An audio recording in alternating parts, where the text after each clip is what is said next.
Hello and welcome back to Get Fit Guy. I'm Kevin Dunn, which, believe it or not, is a philosophical puzzle which I low-key present to everyone every week. No one has yet picked up on this and emailed in, so let me explain. It's called the puzzle of identity, and it's one of the philosopher Bertrand Russell's problems in his 1905 essay on denoting. In short, if a definite description means what it denotes, and it denotes some object that could also be denoted by a proper name, then how can we make any sense of a claim of identity? Because Get Fit Guy is Kevin Dunn would be equivalent to saying Kevin Dunn is Kevin Dunn, since Get Fit Guy is Kevin Dunn. So how is this puzzle solved? Well, if you stay tuned, I will reveal all another time. I know that everyone will be on absolute tenterhooks for the theory of definite descriptions. Now, on to this week's episode.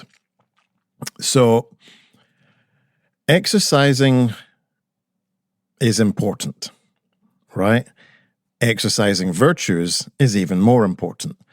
And as you will all know, if you've listened to this podcast with any degree of regularity, I don't believe that fitness is how good you look at the beach or how elite you are at any particular sporting performance. But fitness is something greater, something more whole. It can't be compartmentalized to one area of your life. And it has to be something that benefits and permeates into all facets of your existence. 2 decades almost of coaching, and I can tell you that what most people want isn't limited to big biceps or less cellulite. It's just to be happy. And sure, we might gaslight ourselves into thinking that looking awesome with the lights on will make us happy, just like purchasing a new item of clothing, having a haircut, or getting some new jewelry, but it won't. And that's because true happiness and flourishing as a person, or what Aristotle calls eudaimonia, comes about by exercising not your body, but your virtues.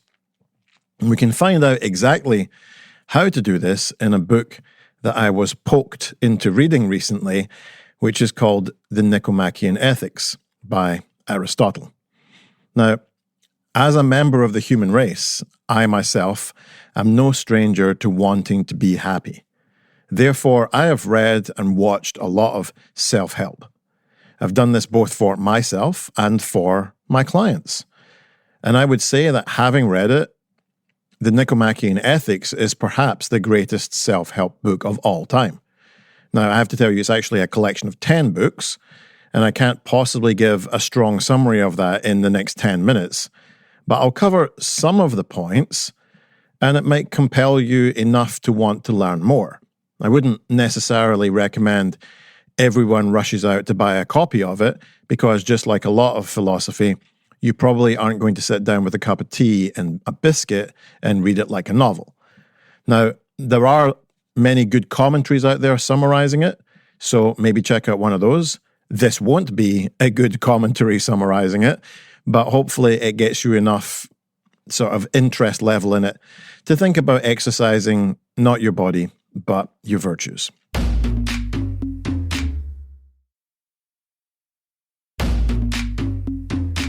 Now, like I said last week, practical reasoning is important, and that's where attaining goal G is important.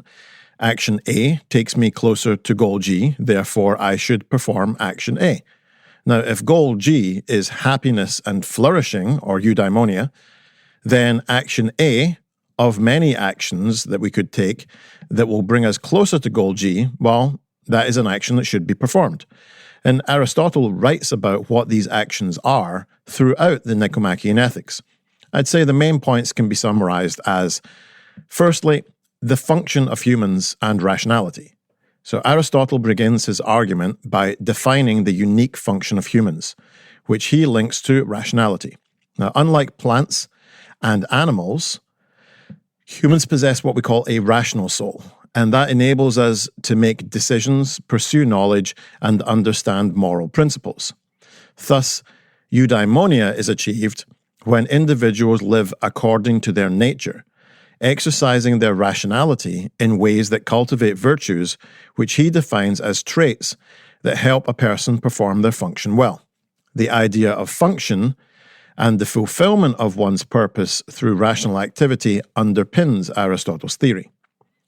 Living a life that honors and exercises our rational capacities is, for him, how humans will reach their highest potential. Therefore, happiness, or eudaimonia, is more than pleasure. It's the result of realizing your function. Next up is virtue and the doctrine of the mean, or sometimes it's called the golden mean. And Aristotle identifies virtue as being essential to achieving eudaimonia. Virtues, or good character traits, are qualities that help make a person make wise, balanced choices. In the Nicomachean ethics, he outlines two types of virtues: intellectual virtues, which involve the mind, like wisdom and understanding, and moral virtues, which govern behavior, like courage, temperance, and justice. And his concept of moral virtue is rooted in the doctrine of the mean, which advocates for a balanced, moderate approach to action and emotion. For Aristotle, every virtue lies between two extremes: deficiency and excess. For instance, courage is a mean between recklessness and cowardice, one being an excess and one being a deficiency. Cultivating this balance means that you can regulate your emotions and actions and live more harmoniously, not with just other people, but also with yourself. The next up is the role of practical wisdom, or phronesis. Practical wisdom is another cornerstone of Aristotle's path towards eudaimonia. It's the capacity to make sound moral decisions in real life situations. Now, whilst intellectual virtues can be taught, moral virtues require practice and experience to develop.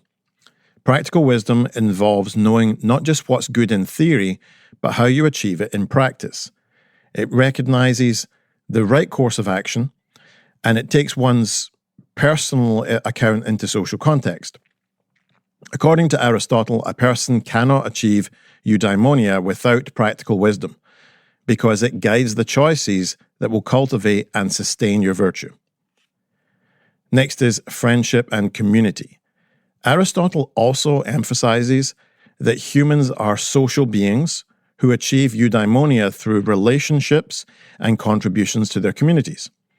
Friendship is essential to a flourishing life as it provides support, companionship, and moral reinforcement. Aristotle categorizes friendships into three types: those based on utility, those based on pleasure, and those based on virtue, true friendships. Friendships of virtue are of the highest form because they are rooted in mutual respect and a shared commitment to each other's moral and intellectual growth. Next is contemplative life and intellectual fulfillment. Whilst Aristotle acknowledges the importance of moral and social virtues, he suggests that the highest form of eudaimonia might be found in contemplation. The contemplative life, which involves intellectual pursuits and the search for truth, is seen as the most self-sufficient, stable, and fulfilling. This aligns with his belief that the reason for humanity is its highest function. Aristotle's vision of eudaimonia in the Nicomachean Ethics is a holistic concept that encompasses moral, intellectual, and social dimensions. It's not a momentary feeling of pleasure, but a lifelong endeavor of cultivating virtues, practicing wisdom, and engaging with others meaningfully. Therefore, we can see that achieving eudaimonia is not much different really from achieving any other goal, because it's a process of exercising and regular practice across your lifetime. Now, I understand as well that, this show is called Get Fit Guy. And for many people listening and those not listening that might have kind of discovered this for the first time, that people might think that fitness is what you get on the front of a magazine that might have fitness in the title, like Muscle and Fitness or something like that. And that's, to me, is simply a misuse of the word, because fitness has got to be about all of the parts of you and about how you can be happy. I want everyone to be happy and to achieve eudaimonia. So if I just come on here every single week and talk about your physical fitness, I don't think it's going to make anybody happy, right? And this is what I said right at the very beginning, because only by practicing your virtuous life can you get to happiness. And, I'm happy to say, or share, although they might not be happy, is that, the editor wrote to me here that, I think this is a good episode, but I think we need to tie this back to physical fitness in some way. Is there any way we can relate this back to, say, finding a balance between mental and physical fitness?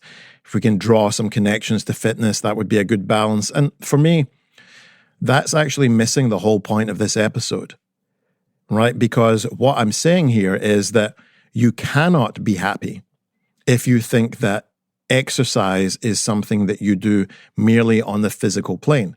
Because unless, your life purpose was to become an elite fitnesser, then it's not going to lead to eudaimonia, right? Because your essence wasn't to get big muscles or to get shredded at the beach.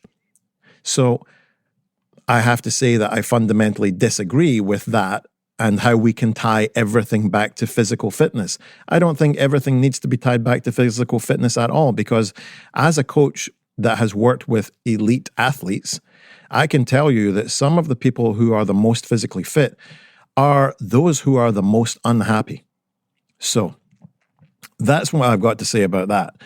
And I'm not really sure what people want from this podcast, what people think they want to get when they tune in and listen into something about fitness. And maybe people are sick, tired of hearing about Aristotle and philosophy and eudaimonia and necessity. But to me, it's super important that we understand that physical pursuits won't make us happy.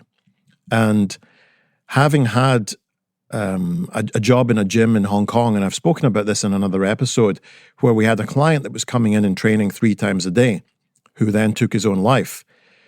I've got to say that I would much rather focus on how to help people be happy than how to help them be fit in a physical sense. So, thanks for listening, everyone. If you have any questions or just want to say hi, please email me at getfitguy@quickanddirtytips.com. Get Fit Guy is a Quick and Dirty Tips podcast. Thanks to the team at Quick and Dirty Tips, Morgan Christensen, Holly Hutchins, Brandon Getchis, Davina Tomlin, and of course me. If you have a question, you can voicemail me at 510-353-3104 or email at getfitguy@quickanddirtytips.com. For more information about the show, visit quickanddirtytips.com or check out the show notes in your podcast app.